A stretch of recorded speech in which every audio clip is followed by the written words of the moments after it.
Hey, Brave Bears. Welcome back to another episode of The Brave Bear Show. I'm super excited to feature one of my spiritual teachers and mentors whom has not been yet on the show. So it's going to be a treat for you today to learn more about her. But without further ado, my Reiki Master teacher, Melissa Baker. Welcome, Melissa. Hi, thank you for having me. I'm really excited to be here. I know it's been a long time in the making, but I believe in divine timing, just like how we met. So Yeah. I love happened that you to. brought that up because I am going to bring that up. All right. All the serendipitous events that led to us connecting and then, becoming friends and both developing ourselves intuitively too, in our own respective lives as we're building our own intuitive communities too. So that's really cool. But before we go there, I know I want to dive right in, but I think the most important thing is here's the thing with the Brave Bear community, it has evolved over time as well. And before I started getting into my intuitive work, it's really been a place where I was helping people who were either jumping out of a corporate job, or maybe they were starting a new business or some new project, and maybe they didn't quite have the confidence to really believe in themselves that anybody would show up and want to be a part of their tribe. And over, the period of the last, I would say about 6 years, really 5 to 6 years, where I've really been more open about being intuitive, a lot of the Brave Bears in my community have also shifted into a space of, you know what, I kind of have a little bit of that intuition too. I want to learn from you as well. So with that being said, it was amazing that I have so many awesome teachers that I can go to, including you. And I said, why not bring people on who I trust, who I can vouch for, who are not dubious quacks, right? So with that said, I love having you here. Please tell the Brave Bears more about you, really how you're showing up in the world today and who you are typically serving right now. Sure. Thank you. I am an intuitive and an energy healer, and that kind of, I'm moving into a place where it's hard to describe what it is I do. And I think that's true of a lot of us because it's so all-encompassing. Energy is everything. And so when we're moving in that space, it becomes intuitive. And then we're doing that intuitive coaching, we're doing the energy work, we're doing the intentional work. So really what I do is I'm speaking in transmission, that energy flows through me. I'm coming from a very feminine space, which is that moving the energy, being in the unknown, all of that. The energy work is a process that I end up leading people through if they come to me for healing, but really that is just more of a self-discovery. And so my work is about discovering who you are. It's realizing your power, realizing that you have those same gifts and everything that you're searching for is right there in your heart and in your being. And so it's moving through that and just kind of taking off the Band-Aids or removing the veils and coming into a deeper truth of who you are.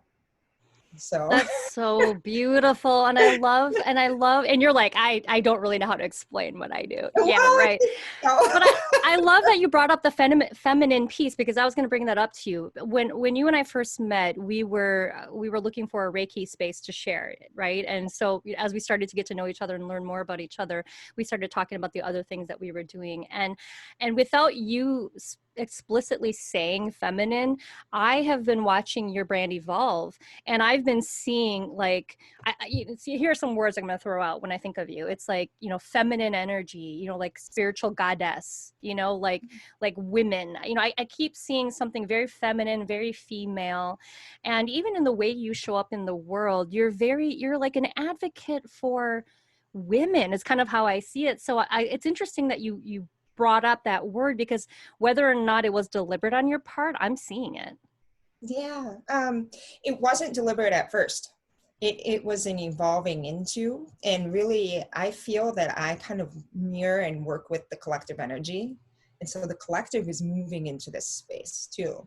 Instead of being this masculine dominant paradigm, we're Yeah, moving into a feminine essenced paradigm, which that is makes completely sense. different. That makes Yeah. sense.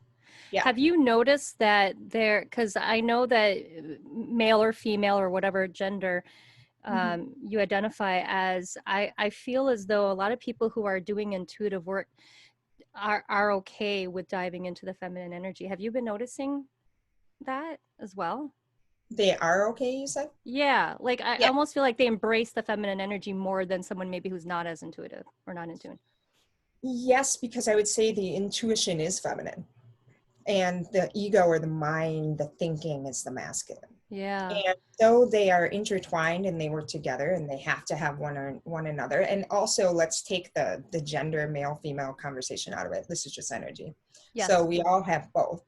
But when we are really coming from that feminine space, especially in a feminine female body, then it becomes, we really start moving with that energy. Yeah. And I would say when you're an intuitive, you are moving with that energy. You're trusting, right? That piece of you and that part of you, that voice that just knows. Yeah. And you're embracing the unknown of it because we don't have a for certain. No one's saying, like, putting the teleprompter in front of our face with the Right. words. Right. Right. That's trusting that God goddess energy that's moving through you. Yeah. So very feminine. Gosh. Always Yeah. talking to, I always feel like I'm talking to like a seer or like, Yeah. someone who's been around for a very long time. So, I'm pretty sure you've been told from a young age you're an old soul because you Mhm. definitely are. I've learned a lot from you over the years. One of the questions I wanted to make sure I asked everybody who I brought on season 2 of the Brave Bear Show is, if there, when you were early on in your journey, I'm sure there were things that you wish you would have known or you wish you would have had as a resource. Is there something that jumps out in your mind that you wish you would have known or you wish you would have had access to when you were starting? And I think this is helpful because there are a lot of people in our community who are green and they're still learning. So maybe that will kind of give them a beacon. Yeah. Yeah. Um, I would say in this, I was thinking about this question um, last night, and what came to me and what has always been what comes back to me is you don't need to understand. Oh, Like, you don't need to understand all of it. You need to trust. And that goes right into the conversation we were just having. Because the knowingness, the true knowingness, is what just arises from you. And when we go digging and searching and seeking, again, that's externalizing that trust. And then we're no longer in that flow. And so just trusting and not needing to understand and trusting that the right person is going to arrive when it needs to. And the information is going to come because we often put a timeline on things too. yeah. Okay, by this time, I'm going to have this completed and I'm going to know how to do this, that, and the other thing. But that's not how it works. Yeah. And the most easeful and to allow more grace into your life is just to allow it to become in the way that it wants to, the way that it's supposed to. But really, it's the way it's Yeah. moving, you know? Oh, but it's so easy to resist and so hard to surrender. Yeah. Mm-hmm. How does somebody do that? I mean, what do you have any examples of ways that you dealt with it early on and how you were able to get through that and figure out how to let go and trust? Um, I think the greatest example of it for me is when you get to that darkest corner where Yeah. you're just full of emotion, you're don't know what to do, everything just feels dark and hopeless. It's always in that moment of having no one to turn to, no one to, and so this is one side of the spectrum, right? But um, in that moment is when you really do surrender and when you do give up, like, and we think of giving up as being a negative thing, Right. but that is really in essence surrender. It's just saying, I let go. I'm not trying to force my will on any of this anymore. And you notice that even though that feels defeating, in the moment the ego will tell you, like, oh, you're you know Yep. Yep. Yep. often it's in that moment that you let go and surrender, the energy expands, like the contraction around that energy, because really you're so contracted when you're in resistance. That contraction is released, and all of a sudden the energy can flow and things can move. Yeah. and you're able then to really see the energy start shifting. The way to consciously do it is to be, and this is something I'm going to start teaching. So, Awesome. hey to everybody that's watching. Awesome. Awesome. um, it is being in that moment and getting really real with yourself. Like, okay, like I'm really grasping. I'm really wanting to know something. I'm really feeling resistant to whatever is arising. And so if you can consciously let go and say, I give up. Like, I'm not going to keep putting my attention on this. I'm not going to keep focusing on this. I'm going to put my attention on something else. And that attention should be actually the easiest way to get things to flow is a higher emotional quality. And so again, this is fun You got here. to explain what that means to some people. So that would be focusing on the quality or the emotional experience of joy, Okay.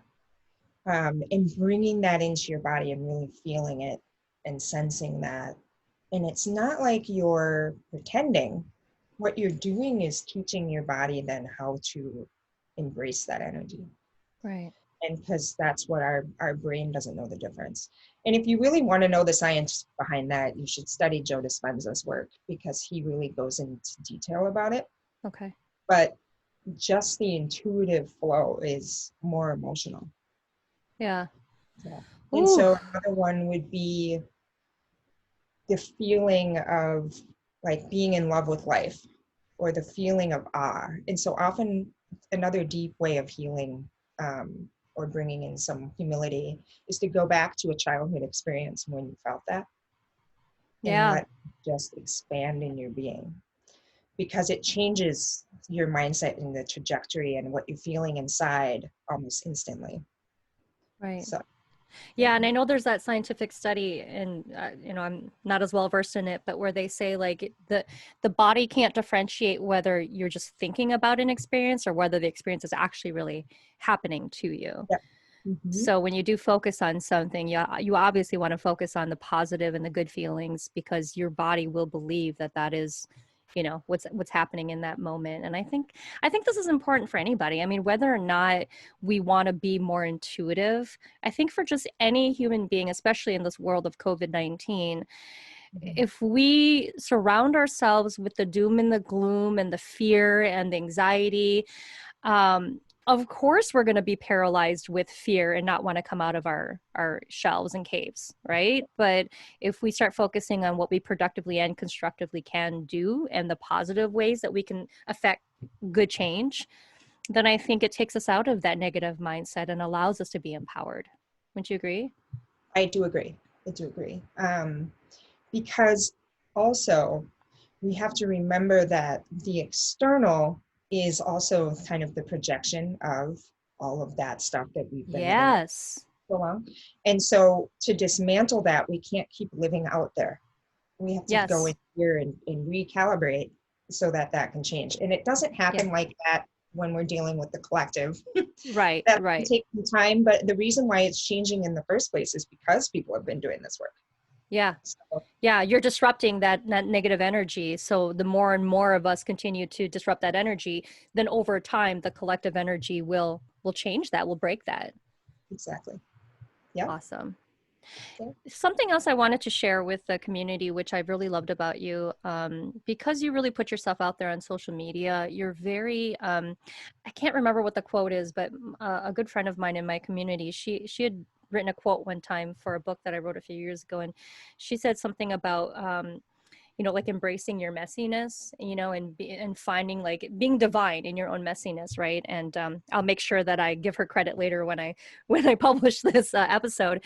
But what I've really loved about the way you write and about the way you show up in social media and the things you share is I love when you show people the messy sides of your life, and it's not all just rainbows and unicorns, because a lot of people tend to think, we intuitives are very esoteric and up in the clouds and we're not here grounded on earth. But I love that you show that side of you. So curious, is that intentional? And where does your bravery, come from in terms of allowing people to see that side of your life? Um, I would say that it comes. from me when I write. You know, I am a writer, and so I've always felt that honoring the experience is important. And so I also want to relate, and I know that I feel really seen and witnessed and heard when I'm reading something from somebody that I can relate to. Yeah. And so I put my story out there so people can understand that we're all in this human experience together. We're all going through struggle because that's Right. part of being human.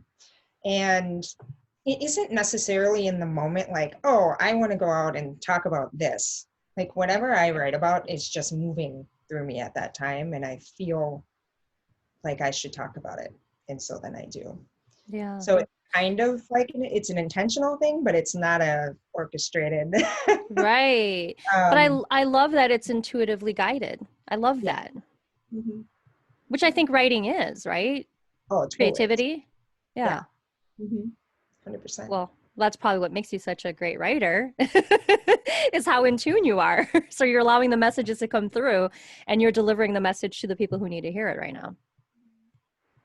Thank you.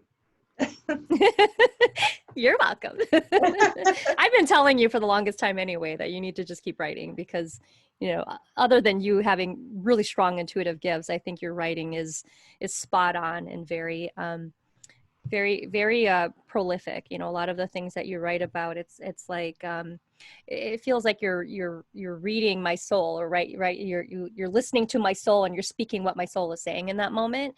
And I don't think that's easy to do, right? To be able to write from a place of this is my truth, I'm being authentic, I'm being honest, but yet at the same time I can still relate enough to people where they can understand where I'm coming from as if they were writing these words themselves. So I think it's fantastic that one of your intuitive gifts is your ability to write so well. So definitely keep doing that. And when's that book coming out, by the way? Yeah.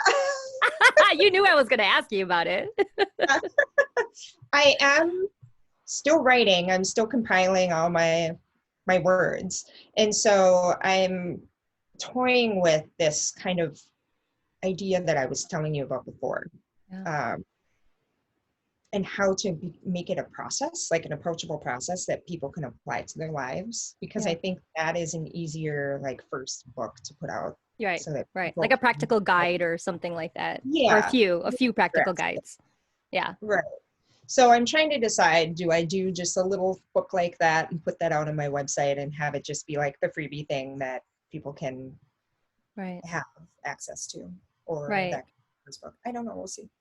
Well, I know you do workshops too. So, you know, I'm almost thinking, you know, even if there is a guidebook that accompanies a workshop, you know, I can see how your writing can play a big part in some of the things that you offer the community. But definitely include your writing. I think that's one of your most special intuitive gifts. And, you know, well, I don't need to tell you, you know this already. You love writing.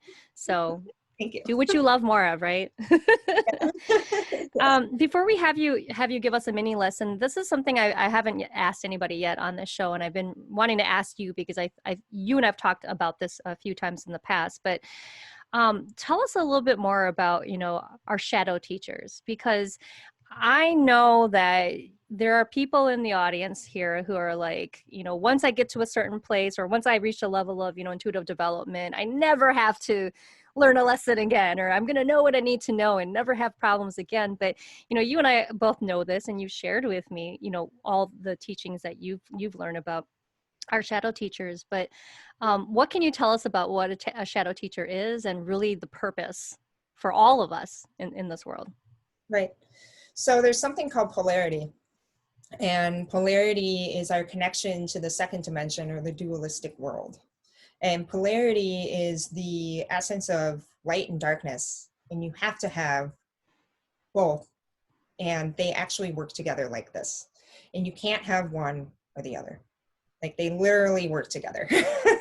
So that alone answers the question. But the other part of it is, when you are doing a lot of this internal work, you have to meet the shadows within to truly discover your light, and vice versa. And when you're doing this work and you're moving more towards the light, you're going to see that darkness get even bigger. which is what we're Mm. seeing in the world right now. So Yeah. it is this polarity experience that is and always will be, and we have to understand that. And so like what I see happening in the future is as we all do our shadow work and really come into wholeness or into our sovereignty, that's what I call it, which because that's what it is. It's a sovereignty. We then integrate that shadow. It's still present, but the quality of shadow is not the same. Like we Yeah. won't see this psychopathic, narcissistic kind of shadow presence because it's so integrated and woven in with the light. The shadow then becomes what the feminine is, and that is pure potential. That is the unknown. It is um no, really, like Yeah. when we Yeah. say no, Yes. boundaries. Yes. Yeah. um Wow. yeah, flowing from that space. I love it. I knew you would have an awesome answer for it because there are many times I know that I even ask myself still like, oh, haven't I learned this lesson yet? My gosh, right? I mean, but do you agree? I mean, I know what you just taught us right there, but do you agree that many times the lesson does come back, maybe more Oh frequently, right? Because maybe you really haven't dealt with it yet, right? yeah. As you're working that lesson, so if you think of it like a spiral, so you've chosen that you're going to work on this specific thing.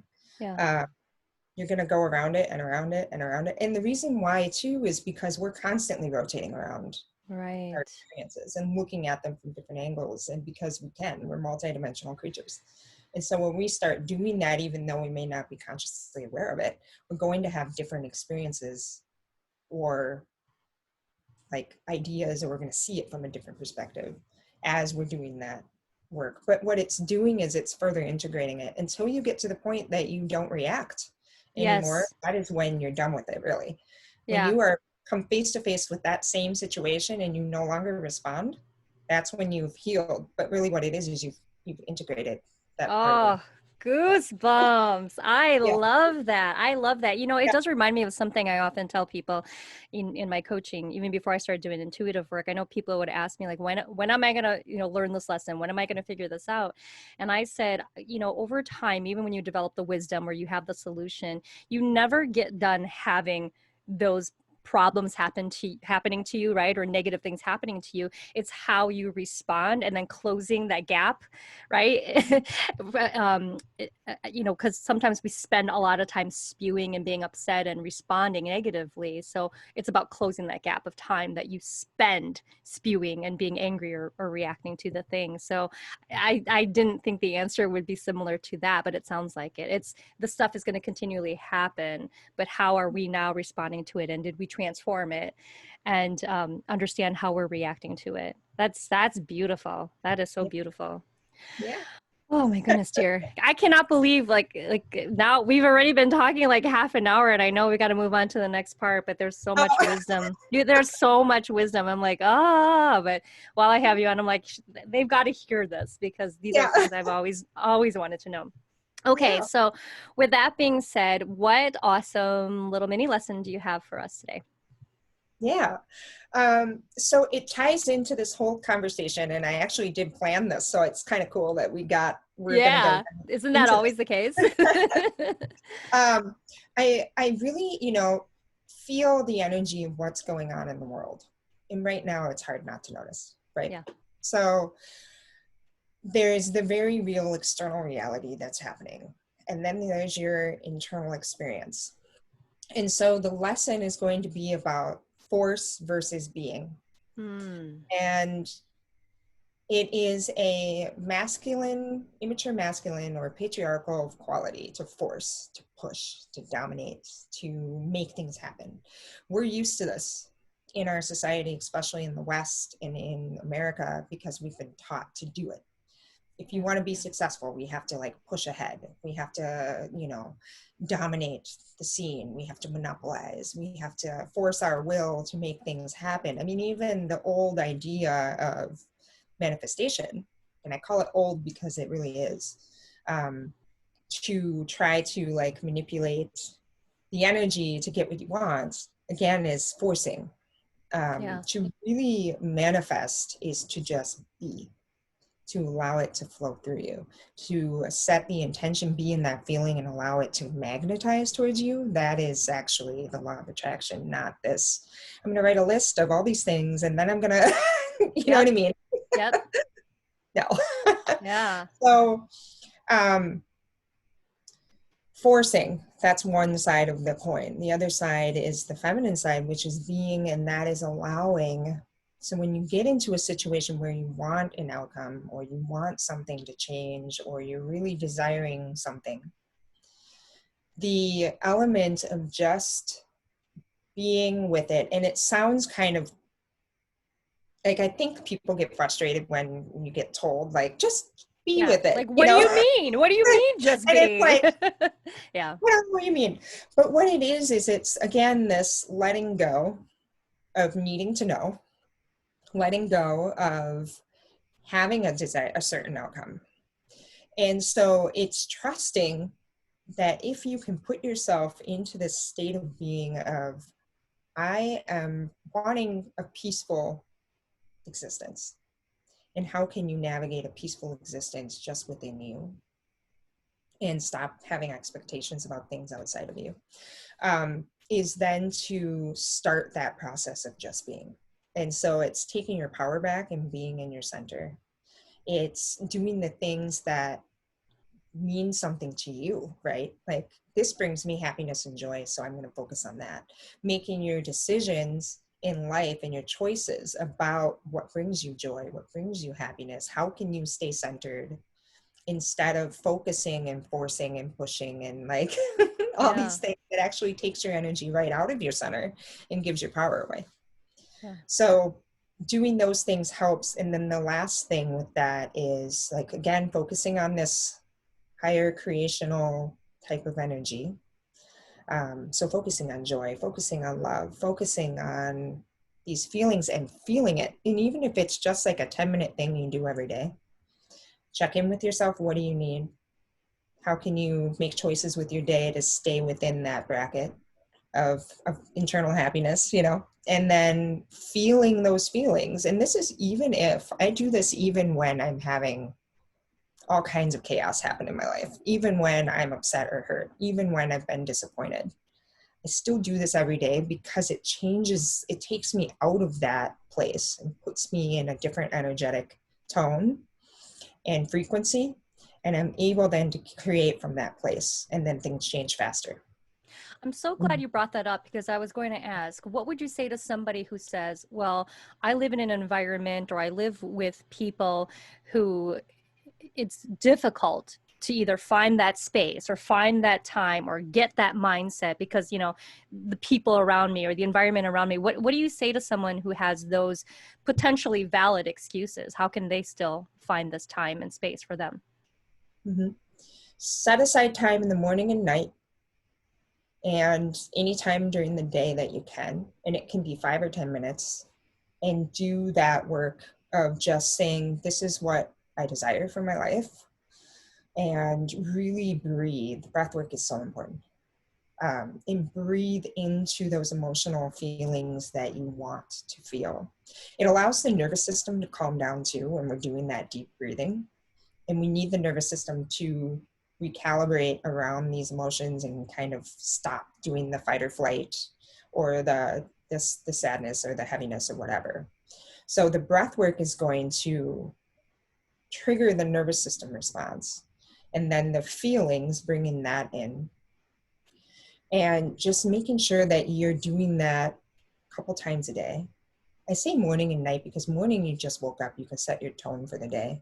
Right. Nighttime, it's to clear everything, you know, clear the circuit of everything you just experienced all day long. And then go to bed with that uplifted sense so that when you wake up, you can start that cycle again. Yeah.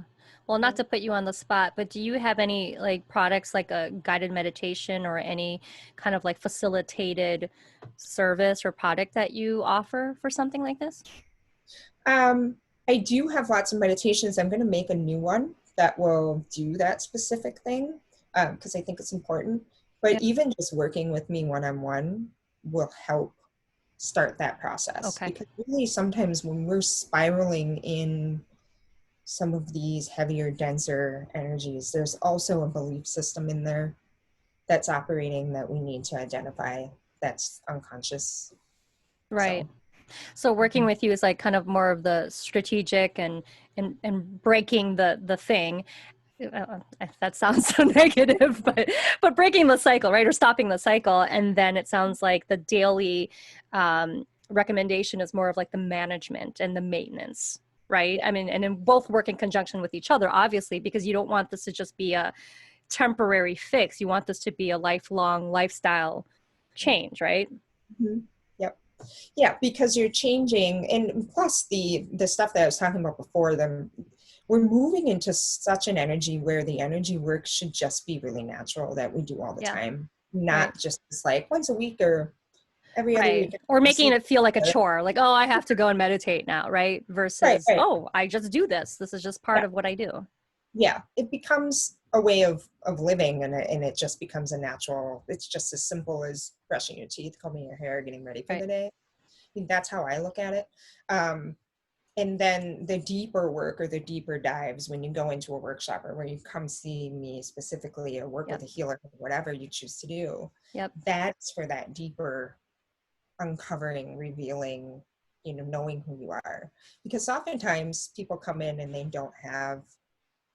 just know they don't feel good and they want to feel better. Yeah. Yeah. So Sometimes they don't even know what they're asking for. yeah, yeah. And Yeah. so it really is the intuitive work that I do, and I know you do this too, is like just having those intuitive conversations brings the awareness to that person. Like, oh, I am feeling that way. Or, oh, that did happen in my childhood. Or, yeah, I am really experiencing this with my partner, or whatever it is. And so it helps bring the unconsciousness to the conscious, because Mm-hmm. that's when the alchemy happens. If it stays Mm. in the unconscious, it can't do anything. It just stays, Right. festers, Right. hangs out in our energy system. So, Oh, yeah. you have me mind blown. I'm just like, oh, I could talk to Melissa for ages. Well, we've Yeah. been known to sit for hours and talk. So, um, before I let you off the hook, there is one quick story I wanted to share with the Brave Mirror community, because I think this is important when selecting a teacher or a mentor. But I remember early on in the process, like I said, we met each other because we were looking for a shared Reiki space, and then eventually we didn't get the space, but eventually we became friends, and then I hired you to attune me to my master teacher level of Reiki. And around this time, I'd been kind of in the closet about having intuitive gifts, and so I was afraid to share with the world that there was a side of me that I was exploring, that I was really interested in. And I remember you said something, I don't remember specifically what it was, but you just kept saying to me, why are you still going to workshops? Why are you still trying to go to development classes? Why are you still just, Bernie, you have it, just do it, you're ready, you know this. And I'm just like, well, but one more thing, just one more thing. And that was, I think, I want to say like 2000, maybe 16 or whatever it was. So over the course of the past 4 or so years, I've been kind of like behind the scenes doing more readings on people, and then just recently coming out in front of everybody going, okay, here's who I am, here's what I'm doing. But I just wanted to thank you for that, because you gave me that confidence to believe in myself, even though I was still a newbie. But just your vote of confidence and your mentorship and the way you taught me, it made me feel welcome.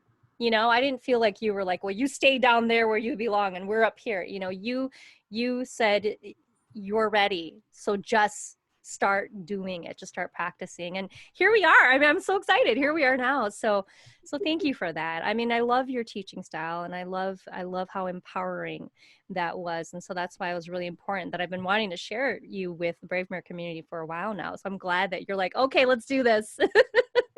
Let's do this. So thank you for being here, and thank you for being such a great teacher. Thank you. And thank you for sharing that story, and, also reflecting back to me how that has helped you, and how it inspired you. That's always, because in the moment, and I think this is true for everybody, when we're just trying to cheer somebody on, we don't realize often, Yeah. that we're really like helping someone step into their power, like that empowerment. And even though I knew it about you, I saw it, I knew that you're intuitive, I know you're powerful. And so I was like, come on, just do it. I was like, okay. But we all, But it's scary though. I mean, to be honest, it's scary. When you're first starting, you're just like, I don't want to be wrong. I don't want to be judged. I don't want to look stupid. What if I'm inaccurate? Like all the little ego is talking, right? yeah, So, but then I had to trust, like you said, you have to trust and you have to just be and do the work. And I think that's more important. That is more important than trying to be right and to trying to be perfect, because in all reality, I don't think anybody really relates to those type of people anyway, right, who show up right. that way. It's true. Well, and there's just such a level of humility in doing this work too. Yeah. And that's just, I mean, really, that's what healing is. Yeah. It's like we're just coming into this very humble place with ourselves, telling the ego to be quiet for a while. Yep. you know? Yep. It is so true. Yeah. Well, Melissa, thank you for coming on the Brave Bear Show. If I have a few more seasons, I'd love to have you back.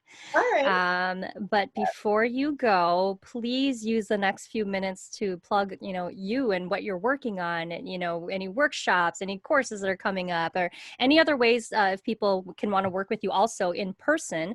We're in the Twin Cities area, so if anybody's in this area of the world, there's also some in-person stuff too, it sounds like. So go ahead and plug what you're working on. Yeah, thank you. I am in person at Creator Space in downtown St. Paul, and that is a artistic and healing cooperative community. It's amazing. So you can find me there. My website is melissabakerhealer.com, and so you can book me there. And I do Zoom sessions of just like this, and it works because it's energy, it's transmission, and we're able to dive into all of those areas just being in our spaces. And it can actually, for some people, can work really well to be in their own home and to be in their bed or what's comfortable, and to really let go in that space. So that is available. So anybody who's watching can definitely work with me one-on-one. I do meditation, so I tend to follow the moon. And so the full moon and new moon, I do meditations, and those are just guided transmissions as well. And then I have a workshop that I'm putting together that I'm really excited about. It's called the Feminine, exploring the rhythm of the feminine and the feminine current.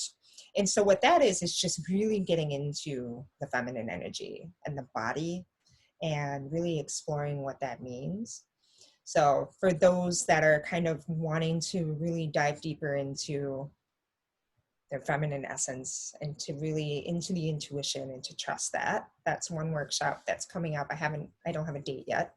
And the next one that I'm putting together is the sovereign self. So understanding what that means, coming into your wholeness, understanding polarity, understanding a lot of what we were talking about today, but also just really being strong in your sense of self. That's beautiful.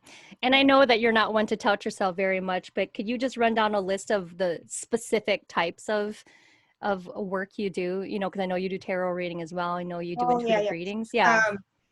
So I do intuitive readings. So that's just specifically, we just dive in via word and do the intuitive conversation. I do tarot readings. I do oracle card readings. The difference there is the type of card I'm using. And then I do energy work, which uses Reiki, but really it's energy work. I work with plasma light and the frequencies of light. And so, and crystalline light. And so there's a lot of colors and guided imagery. And I work with the higher aspects of yourself, which is part of your oversoul, which would then be called the ascended masters and angels. So I work with all of it. She's one smart cookie, which is why she's on the show today. Well, now you know where to find my dear Reiki Master teacher, intuitive mentor, Melissa Baker. So please go on and check out her stuff. We'll have everything in the show notes. But with that, we will now need to say goodbye. And my dogs are scratching on the door. You know, just as my luck would have it. But hey, it's a-okay. Yeah, But thank you everybody for joining us for this special episode of the Brave Bear Show. Melissa, thank you for being here today. We will catch you next time. thank you so much for having me. Thank you.